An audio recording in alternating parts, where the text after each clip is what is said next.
Scorsese's masterpiece portrait of boxer Jake LaMotta gave us artful fight poems, more expressionistic and subjective than real. But nothing hits quite as hard as the final Sugar Ray Robinson fight. Scorsese reacted against the spectator point of view cinematography of boxing films like Rocky by putting his camera in the ring, choreographing cinematographer Michael Chapman like a third fighter.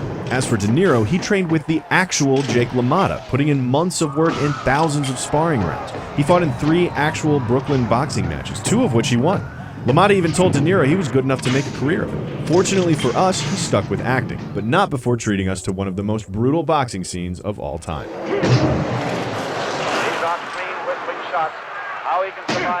Oh, you've got to love the Trinity fight and Morpheus's kung fu lesson. Nothing can quite beat the subway standoff between Agent Smith and Neo. From bullet time gunplay to knockout kung fu brawling, this fight blended sci-fi special effects with hand-to-hand choreography to create an action format that Hollywood had never seen before. You're empty. So are you. And while the Wachowskis deserve big praise for The Matrix, the credit for the fight scenes rightly belongs with a man named Yuen Woo-ping. Known by his work, if not his name, Yuen is one of the most influential figures in Hong Kong action cinema. He's helped launch the careers of greats like Jackie Chan, Jet Li, and Donnie Yen, and revolutionized action choreography in both Hong Kong and Hollywood.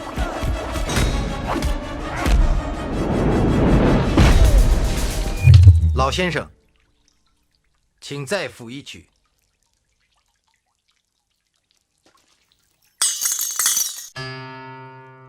Director Yimou Zhang and choreographer Ching Siu Tung bring us one of the most incredible examples of weapon work ever shot on film. The only catch is that the entire fight takes place inside their minds. The 2 fighters battle viciously with sword and spear back and forth, vying meditatively for the upper hand. But when the music stops, the imagined fight resolves itself in just one fateful strike. The Bourne Ultimatum. You know any fight that keeps up its intensity without any music is going to be vicious. And Jeff Imada is the man to thank for this one, choreographing it with a combination of Filipino Kali and Jeet Kune Do, Bruce Lee's martial arts invention that Imada learned from training with Lee's son Brandon. But it's the ruthless efficiency and practical use of props that makes this scene great. And while some people have criticized the fight for relying too heavily on shaky cams, it only takes one quick look behind the scenes to realize that these actors are hardly taking it easy. The crazy mix of acrobatics and martial arts electrified audiences and introduced the world to action star Tony Jaa, choreographer Pratya Pinkeo, and the art of Muay Thai itself. Tony Jaa's Muay Thai is all elbows and knees, but in the best way possible, as he and his team completely avoided wires and effects for his fights. And it all leads up to a full-throttle conclusion that sees Jaa prove once and for all that there's more to the martial arts than Kung Fu. Crouching Tiger, Hidden Dragon.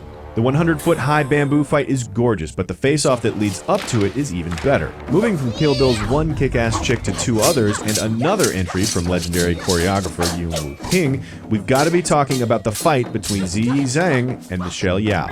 Crouching Tiger, Hidden Dragon saw Ang Lee bring wuxia action to the Hollywood mainstream, breaking records for foreign film earnings, foreign film Oscar nominations, and the only martial arts film to ever be nominated for Best Picture. And watching this fight scene, it's not hard to see why. Michelle Yeoh throws everything she has at Ziyi Zhang and her Green Destiny sword, which cuts down Yao's attempts and every weapon imaginable in rapid succession. But ultimately, Yao's superior abilities overcome Zhang's weapon, leaving us with one of the best wuxia fights of all time.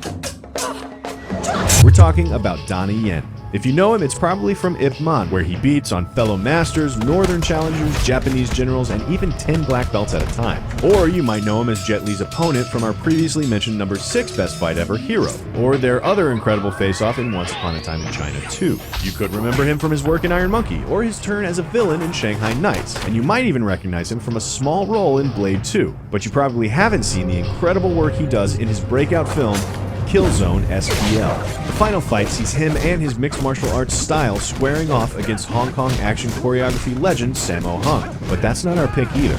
Our pick goes to the fight right before it, between Yin and Wu Jing, that Yin both fought in and choreographed. Many fights on this list took days or even weeks to stage and shoot, not including the weeks or months it might have taken to learn the choreography. But this fight from SPL was filmed in only one night and was largely improvised. Intimately familiar with each other's fighting styles, having trained in martial arts together, the two competed on set over who could hit the other first, with Yin allegedly breaking 3 of his batons over Wu Jing's forearms. The result is a fight that doesn't just look like a string of impressive dance moves, but 2 fighters sizing each other up, working hard and reacting, leading to one of the most kinetic and dangerous flurries of action ever captured on screen.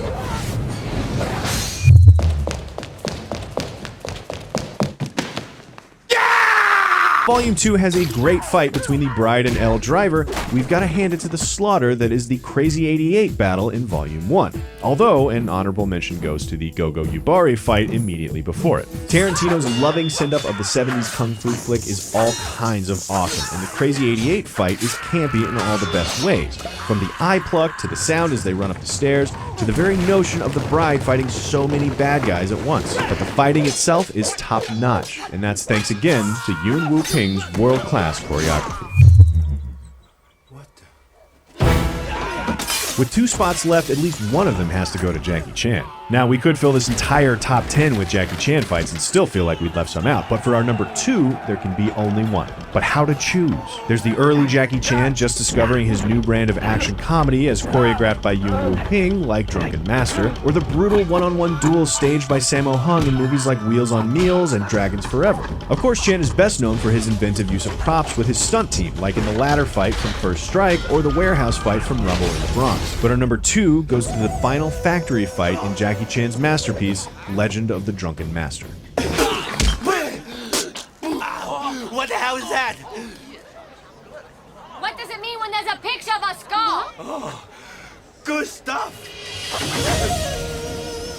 The fight goes on for over 10 minutes and includes Jackie's signature comedy fighting, ridiculous use of flaming props, and, most hilariously, his drunken boxing style, which sees him gain his strength from booze like some kind of alcoholic Popeye. This scene was choreographed and directed by Jackie himself after firing another legendary choreographer, Lau Kar-leung, for being too traditional. And we're kinda glad he did, because this fight stands as the most iconic fight in a career of hundreds, thanks to Jackie's incredible skills and limitless creativity.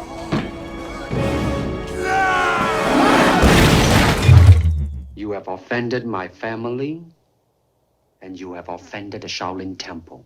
And finally, at number 1, who else could we pick but Bruce Lee? Without the master himself, we probably wouldn't even have this list. Bruce Lee is responsible not only for originally introducing Hong Kong action movies to American audiences, but for elevating the style to a new level and inspiring today's greats. He took on a whole dojo in Fists of Fury, fought Kareem Abdul-Jabbar in Game of Death, and even Chuck Norris in Way of the Dragon. But our number 1 is Bruce Lee's fight against every Hong Kong kung fu extra ever in Enter the Dragon.